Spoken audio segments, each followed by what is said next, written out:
जिसके राष्ट्रीय अध्यक्ष श्री केशवदेव मौर्य जी हैं, उनके साथ एक हमारी जन आक्रोश यात्रा शुरू हुई है। ये जन आक्रोश जो यात्रा है आज पीलीभीत में बीसलपुर चीनी मिल से शुरू हुई और ये यात्रा बीसलपुर से फिर बरखेड़ा होते हुए और गजरौला होते हुए फिर पीलीभीत रामलीला मैदान पर समापन हुआ। भारतीय जनता पार्टी ने आज सुबह ही उस यात्रा को रोकने का प्रयास किया और बार बार परमिशन और तमाम बातों का हवाला देकर उस यात्रा को निकलने से रोका। किसी तरह जो है हम लोग इस यात्रा को शुरू कर पाए। आदरणीय अखिलेश यादव जी के जो दिए गए इस दिशा निर्देशन पर जो समाजवादी पार्टी और महान दल की यात्रा निकल रही थी, पुलिस के बुरी तरह परेशान किए जाने के बाद, तमाम गाड़ियों के चालान काटने के बाद भी हमारी यात्रा आज जारी है। उसी क्रम में ये यात्रा कल जहानाबाद से शुरू होगी और इस बरेली के इस कुछ हिस्सों में होते हुए आंवला में उसका समापन होगा। तो इसी जन आक्रोश यात्रा के मद्देनज़र हमको ये जिम्मेदारी मिली है कि हम इस यात्रा का सहयोग करें और इसी के हवाले से हम इस प्रेस कॉन्फ्रेंस में मौजूद हैं। सबसे जो बड़ी बात निकल कर ये आ रही है कि भारतीय जनता पार्टी पूरी तरह से और पूरी ताकत से इस यात्रा को रोकना चाहती है और वो चाहती है कि यात्रा ना हो, क्योंकि यात्रा जन आक्रोश का है। लोगों के अंदर गुस्सा है,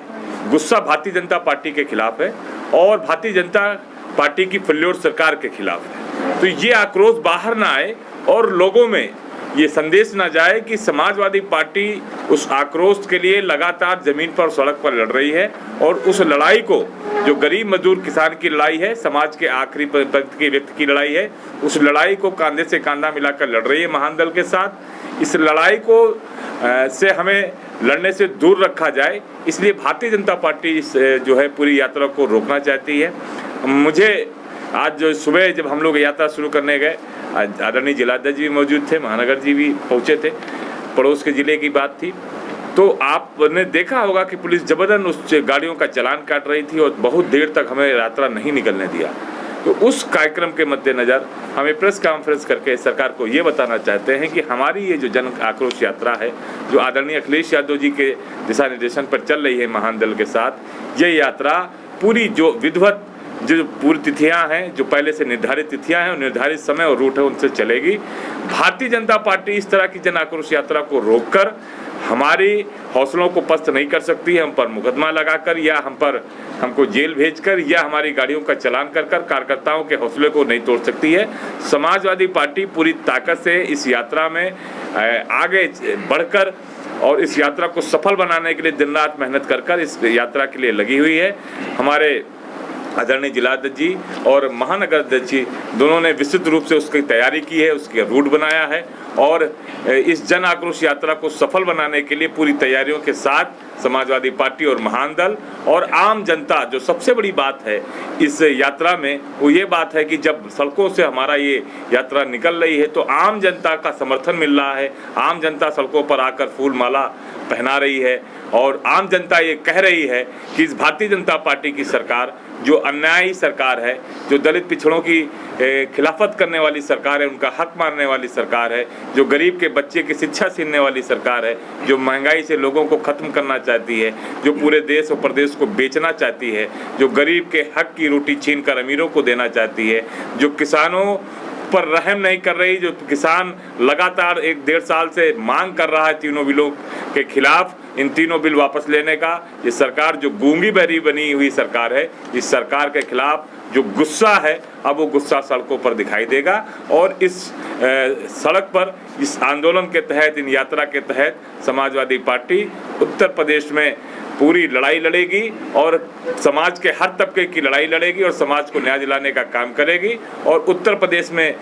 2022 में समाजवादी पार्टी की सरकार उत्तर प्रदेश की जनता खुद आगे बढ़कर लाने वाली है और खुद जनता आगे बढ़कर इस यात्रा का पूरा सहयोग कर रही है और इस यात्रा में शामिल है। पीलीभीत में बीसलपुर चीनी मिल से शुरू हुई थी, पहला दिन था आज पहला दिन था। बीसलपुर से शुरू हुई, फिर बरखेड़ा आई, बरखेड़ा से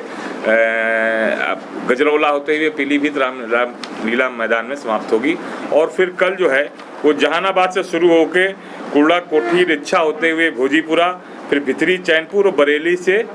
आंवला में इसका समापन होगा। फिर अगली 18 तारीख को बड़ा नवादा, जो बदायूं का क्षेत्र है, बदायूं में बड़ा नवादा से पुलिस लाइन होते हुए लाल पुल से RTO ऑफिस और बिसौली बिलसी से उझानी होते हुए कादर चौक पर समाप्त होगी। और कितने जिलों में यात्रा चलेगी, या सभी में चलेगी या कुछ लिमिटेड जिलों में? देखिए, ये यात्रा करीब अभी जो पहला प्रस्ताव, इनका पहला कार्यक्रम आया है वो करीब 4 और 7 जिलों का है, और 7 जिलों में पहले ये चरण में ये यात्रा चलेगी। और उस यात्रा के तहत जनता के आक्रोश को बाहर लाने का और जनता को जन जागरण का भी अभियान चलाने का, कि जनता को जिस तरह से छला जा रहा है, उसको धोखा दिया जा रहा है, उसके हक हकूक छीने जा रहे हैं, देश को संविधान खत्म किया जा रहा है, दलित पिछड़ों का आरक्षण खाया जा रहा है, उनको 0 फीस पर उनके भविष्य के साथ खिलवाड़ हो रहा है, और खासकर जो छात्र और नौजवान हैं जिन्हें दिहाड़ी मजदूर बनाया जा रहा है, उन सबकी ये लड़ाई लड़ने का काम इस यात्रा से किया जाएगा। और इस लड़ाई को आदरणीय अखिलेश यादव जी ने जो शुरू की है, उस लड़ाई में आज जनता का भरपूर समर्थन मिल रहा है। जनता सड़कों पर उतरकर, बड़ी देर से हमारी यात्रा शुरू हुई थी, लेकिन पीलीभीत में आपको मैं बताना चाहता हूं, मुझे लगता है उस यात्रा को आज पहुंचते पहुंचते 8-9 बज जाएगा, क्योंकि जिस तरह से जनता उमड़ कर आकर स्वागत कर रही है, इससे ये लगता है कि जनता पूरी तरह से भारतीय जनता पार्टी को इस उत्तर प्रदेश की सरकार से हटाना चाहती है। क्या ये इस यात्रा में जो 7 जिलों में जाएगी, इसमें पूर्व मुख्यमंत्री अखिलेश यादव जी भी शामिल होंगे कभी, या सिर्फ आप लोग ही इसको निकालेंगे? देखिए, आज इस यात्रा का जो शुरुआत हुई थी, इस यात्रा को हरी झंडी उत्तर प्रदेश के समाजवादी पार्टी के प्रदेश अध्यक्ष आदरणीय श्री नरेश पटेल जी ने दिखाई थी। और अभी तक तो जो 4 जिलों के कार्यक्रम है पहले चरण के, अभी इसमें तो उनका कार्यक्रम प्रस्तावित नहीं है। भविष्य में हो सकता है कि और भी जो ये कार्यक्रम चले, तो उन कार्यक्रमों में आदरणीय अखिलेश यादव जी सम्मिलित हों। अभी तक कोई कार्यक्रम उनका प्रस्तावित नहीं है।